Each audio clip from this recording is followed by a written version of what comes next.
Hello and welcome to the Hypnosis Side Hustle Show. My name is Rick Paddock. I'm your host, and this is a show all about creating a hypnosis side hustle, a part-time business where you create impact in your community while creating income in your life. Today, I'm super excited to have back once again Joni Neidigh. Joni is let me make sure I get it right, a certified clinical hypnotist. I know she's a hypnosis trainer like myself. She's also a licensed mental health counselor in the state of Florida. She specializes in sports hypnosis and helping athletes on all levels, all around the world. Welcome again, Joni. Thank you. It's nice to be back. Thank you for being back. Thanks for agreeing to come back, because in our last show, we talked about confidence, how you as a new hypnotist, or any of us as a hypnotist, new or veteran, can step into that state of confidence. It's essential. It's vital. It's really the one key ingredient to creating change in my mind.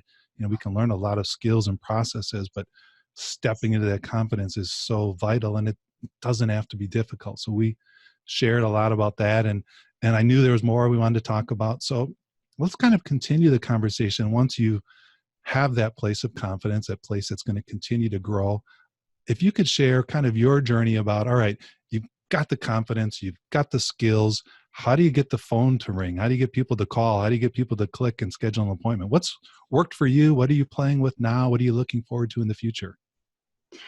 Those are great questions. So I love how this transitions, our last talk about confidence and onto marketing and getting clients, because that's a whole different area. There's confidence in being, in actually performing and being a hypnotist and getting results, but there's confidence in saying, come see me, Right. That's a whole other thing. Yes, marketing, and that's a whole nother thing. It's a whole nother area and it was, for me, I had never needed to market myself because I worked for a large practice. I own a practice with my husband, a clinical practice. And we've been doing it for so long that we have this reputation. So we just, the business just comes to us, and has for years. So here I am, starting something new, and I've been putting this program together. So obviously sitting on bleachers at swim meets and different sporting events and going to all of these places to put the program together, I certainly wanted to do something with it. Right. So how do you do that?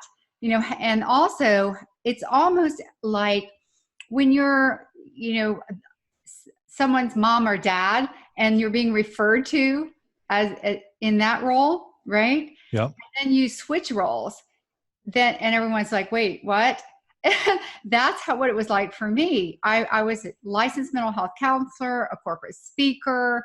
I did all of those things. And now I'm announcing that somehow I need to tell everyone I'm a hypnotist. I'm still all that, plus I'm a hypnotist. Yes, but I really want your business for hypnosis. Because I wanted more clients. So, and I think the easiest way is to take that confidence and start talking. Yeah. And don't worry about whether or not the setting is right. The setting is always right wherever you are. I talk to people about hypnosis when I'm getting my nails done. You can always slip that conversation in. Yep. Just by engaging and building rapport with people. So the first thing I did was I just made sure that I went out of my way to build rapport with people outside of my office, everywhere that I went, and I still do it everywhere I go. I wear shirts, that have my name and hypnosis. It says Joni Neidigh Hypnosis on it. I have tons of them. Yep, they have a collar, so I can make them look nice. That's fine. But I do it because people are going to ask. They're going to ask. And when they ask, they are curious. And like, as we talked about curiosity before, curiosity creates excitement. And if we can get people excited, then it's easier to sell what we do. Okay. And that is what we have to do. I tried to think of it because I went to marketing classes and I learned a lot. And the more I learned about formal marketing, the less I wanted to do it. Okay. Because it's not, I want to do the work and I want to talk to people about hypnosis, but I wasn't crazy about all the other stuff that I needed to do online. So I actually hired someone to do that part for me. Nice. But I have a website solely for hypnosis. On my other websites, I mentioned that website. I do a podcast, and I constantly interview athletes that I've worked with and just have them talk about the experience just briefly. And it gets other kids excited and gives them hope when they see them doing well. And then they start talking. And that's how I think referral based is the absolute best, because your clients already believe that it works before they come in, because they've seen it, the proof from this other person and the excitement. But other ways that I do it is my mindset is, and my thoughts, that if you have more than one person, you have a team, and so I do what you call team talks. I volunteer to talk to any group when I'm available. If I can do it, I do it. It's unpaid, but I make so much money from those talks. That's awesome. Yes, because you're going to get clients, and you may get a couple, or you may get the majority, or you may get the whole team, whatever that team may be. It may be a corporation, it may be a sports team, it may be a couple, a married couple, for some whatever reason, that they, they're going to, I've seen it all. I talk to people on planes about what I do, not just for fear of flying, but, a lot of them will say, well, we don't, you'll talk to somebody and say, well, my husband and I don't even know where we want to go. We've been parents so long. And I'm just like, wow, well, you know what? Maybe if you could just relax, maybe you should try hypnosis and see where your mind takes you, because your mind's going to take you somewhere you want to go. That's awesome. And so, I mean, there's so many avenues. And I think that the biggest problem that is in terms of marketing is that people think they have to spend a lot of money. And if you're doing hypnosis as a side business, you probably don't have a lot of money to spend.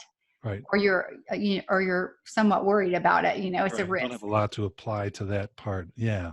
Yes, and you can do it that way, or you can just do it in an easier way. Just open up we have this local magazine. I know everyone has one. They just call it something different, where they have businesses, and you can find someone to, pressure wash your house, or I'm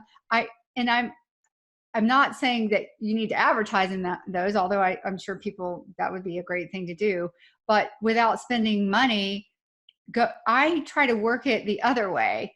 I open those and I look to see, is there anyone in this magazine, any group that would benefit from me coming and doing a quote team talk? Does that make sense? Yeah, I love it. And so, and I go to those people, and you would be amazed if you just are willing to have contact with whoever is in charge of that system, whatever it may be, that team, that how receptive they are to trying something, especially when you present it as the power of the mind, because you always want to start there.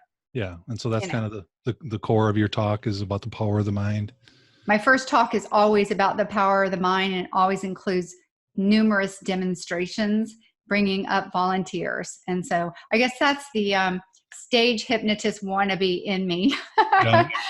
I was a performer early on in my life, and I think that life, it all has a tendency it just all comes together. Yes. Circles around. Yeah. It does. It circles around, and it just strengthens your abilities, because you have this little piece that maybe someone else doesn't have. I did a lot of TV, a lot of TV commercials. I did a few movies and things like that. And Very cool. I just thought, it was helpful, helpful in terms of being comfortable in front of a camera. What are the demonstrations you do? Just briefly, Yeah. So I do a lot, and lately I've been having a lot of fun, because I get bored, and with myself. I can relate. And I really do. They don't, because, and I have to remind myself, if you're working with a new team, they haven't seen this before. Yep. But I do think it's important for us to also take care of ourselves. So if that isn't working for you, if you've done this and then I think change it up, keep learning new things, and make sure, most importantly, when you walk through that door, that you are excited and passionate to show them something. Yeah. And if you're bored, they'll feel it. It's like, oh, it's the same thing. I've done this 100 times. It might be new to them, but they'll feel your boredom. So yeah, I agree. Change it up. Yeah, I won't give them a chance. I promise you that. Yeah. I'm just not going to do that. Awesome. Because I don't like it when it happens to me. Right. So, yeah, because it makes me have to do a lot within myself, Yeah. So, which you can do that too. There are two ways of looking at it. But so I start normally with the buckets and balloons, or books and balloons, because Awesome. you can serve the whole group.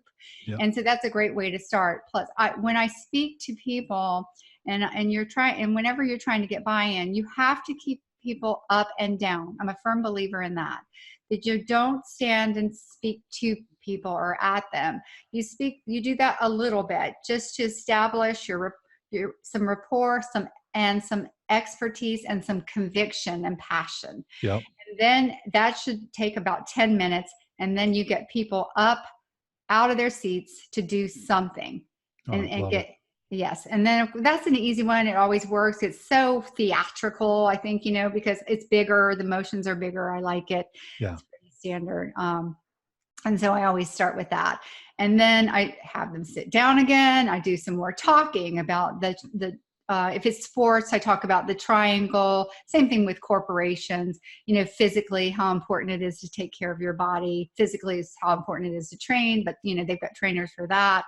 Technically, whether whatever skill it is, whatever corporation you're working for, and even if it's a marriage, you still have these concepts. Teams certainly have technicians, that people that train them. And then I talk about the mental part, and that is where and we'll just sort of put a plug in for working with athletes, and how this is I see this as being really important. If you think about the way athletes are trained, and I've said this so many times, I train all athletes like people, and all people like athletes. Yeah, I've heard you say it. I love it. Because, we all have to perform something. Yep. But if you think about that, when someone's training us physically and someone's training us technically, they are telling us how to do it. Okay? Yep. It's finally our opportunity at the bottom of that triangle. And it doesn't have to be bottom. You can flip the triangle. I show them that. But I like to think, because it's wide, I try to imagine it's wider. Yeah. I know, right? Because I can. That's right. Yeah. And I can ask them to do that too. But you have that opportunity to make that your mental toughness, whatever it needs to be in terms of developing a plan. So we develop a plan together. So they're physical. And then they're technical. So they have those things normally in place by the time they come to you. Yep. Sometimes they need a little work there because their confidence isn't great. But see, we can still work. And then their mental training. That's where we come in. And it's such an amazing opportunity, because no one is going to teach them the way that we do. Yep. They're not. They may talk at them, but they're not going to show them how important it is to talk to the body to get it to do what we need for it to do. And so they love that when you do these demonstrations. And so I also use a pendulum every talk. Cool. And with athletes, I use a stopwatch because it makes it more relatable, and they're bigger. As the pendulum? Yes. Yeah. I ordered like 24, and I think I'm going to order another 24 because they all want to do it. So do you pass them out at talks, or do you just do it from the in front of them? I ask for volunteers. Okay. And so I usually take about 10 up, bring about 10 up. So that allows for a lot, because the hands go up like crazy. Once they do the first one, they just can't wait. Yeah. And so they're watching, and then I add a little theatrics to that as well. I've gotten a lot better with the pendulum, but the stopwatch, they are just like, And it's also another opportunity for them to look at because the stopwatch is always about time. It's always about pressure. It's always about to show them how the stopwatch you can be relaxed when you see a stopwatch as well. Do you see how we flip that? Yeah. And I'm always coming up with, this is what I love every day, is to look at something and say, what else can I do with that? What else can I do with that? How can I change that? Yeah. How can I make this better? Yeah. How can I make it more fun? How can we take this energy that's great and make it amazing? Let's blow it out through the roof, So they love that. So the pendulum, and then you're able to also, I always do a demo and then the lesson, demo, then the lesson. So the demo would be, mind and body. Look oh, wow, your mind just told the body what to do and it followed, basically. And so that one is a favorite. I the magnetic fingers are great. I love that. I usually have one person come up for that, actually, and also with the bilateral stimulation.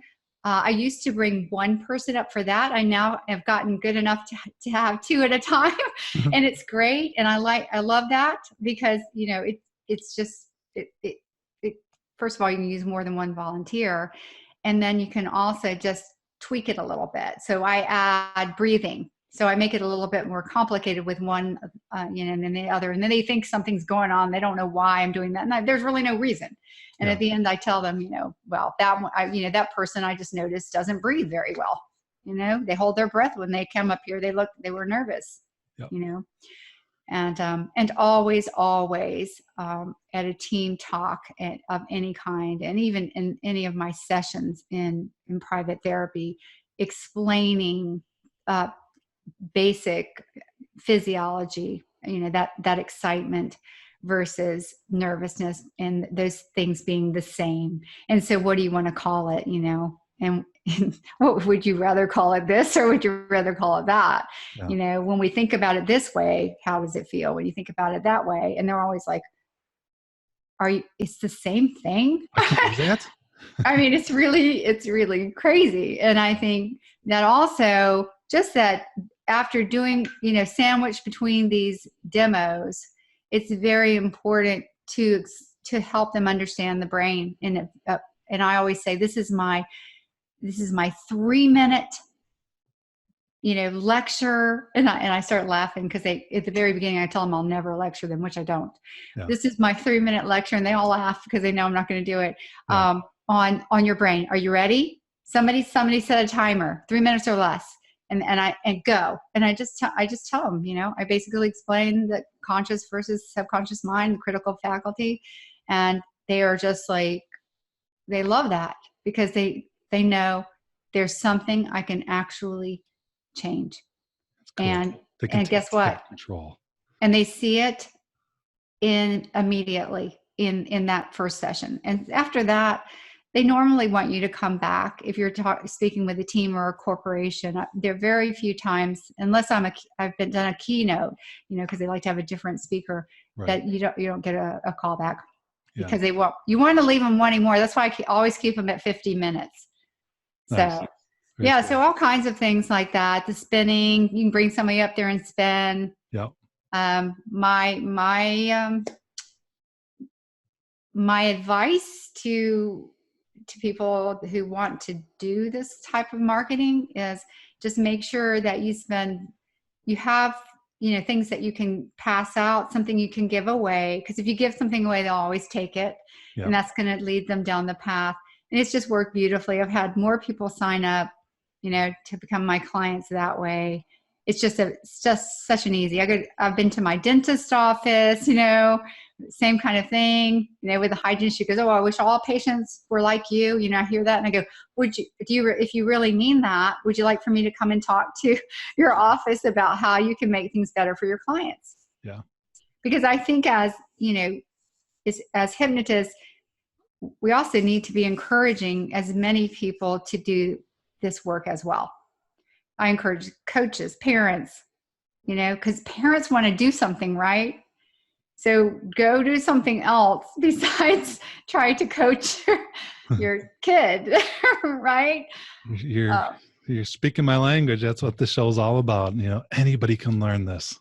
Yeah. What about massage therapists? Would you like your clients to relax, before, so that you don't have to work for 45 minutes to get them to relax for 15? All right. Would you like to turbocharge your relaxation and have the power of your words impact them at an even greater level? You think your clients would be interested in that? Yes. I like turbocharge. I'm going to use that actually. Yeah. I like that a lot. Turbocharge or an Excel. One of my friends, Maggie Minsk, I don't know if you know Maggie. I love, do. yeah, her expression, hypnosis is an accelerant for human change. I like that too. That's what I say in sort of my elevator speech or whatever. I always use the word propel. Propel. I love it. It's in sports. I mean, there's a sports drink even named after that. Everybody wants to propel themselves off the wall or down the field or whatever it is. And so it's a great word. And I'm a big believer in language. Of course. And that's why I love NLP so much. Yeah. I love it. So what you said, just to kind of summarize, your marketing approach mindset is kind of what I teach my students, what I've shared, I think, on the show here. I use the initials TTP, talk to people. Yes. People. TTP, talk to people, talk to more people, talk to people. How about all people? All people, exactly. I mean, I have no shame. Just talk to anyone about it because, who else is going to do it? Right? Yeah. What if someone hadn't talked to me? Yeah. And the little interesting twist on that is, as we do, we need to remember to listen. Yes. So you know what to talk about. So you can apply it to their life. So they can personally, make it personal to them. So with the desire to talk to them about something we're so passionate about, listen, create the rapport, listen to what's happening in their life. Like you said, the dentist office. Mm-hmm. Now, there may be some challenges. Do you ever have challenges with clients, patients? So there's that combination of listening and then talking. You're so right. Because that day I could have just I could have just thought, wow, she thinks I'm a great patient. I could have been thinking about myself and, that being a compliment, but I'm always, always be open for opportunity, looking for opportunities, listening more than your ears. Yeah. You're looking, you're open, listening between the words. Yeah. Listening for what people want, because they don't, a lot of times they're not listening to that because they're only listening to what they don't want. And, so worried about that. Yeah. And so it's so great when we can bring this type of energy, and this confidence that we can help them. Yeah. And pointing out, I've heard that. I hear what you don't want. If that weren't there, what would you rather have? And for some people, that's the first time they even think about it. Or you get that stare. You're right. That's the look. Yeah. You're if right. I didn't have that, what would I have? And now we're stepping into their greatness. We want that to be easier, right? So once that becomes easier for them than the other, we know we've gotten somewhere. Yep. Or they have. Yeah. So that's great. Joni, Neidigh, thank you so much for both of these visits, for sharing your perspective on confidence, on marketing, on talking to people, and for all the work that you do. Thank you so much. I can't wait to see you again, Rick. I can't wait to see you. Thanks. All right. You take care. You too.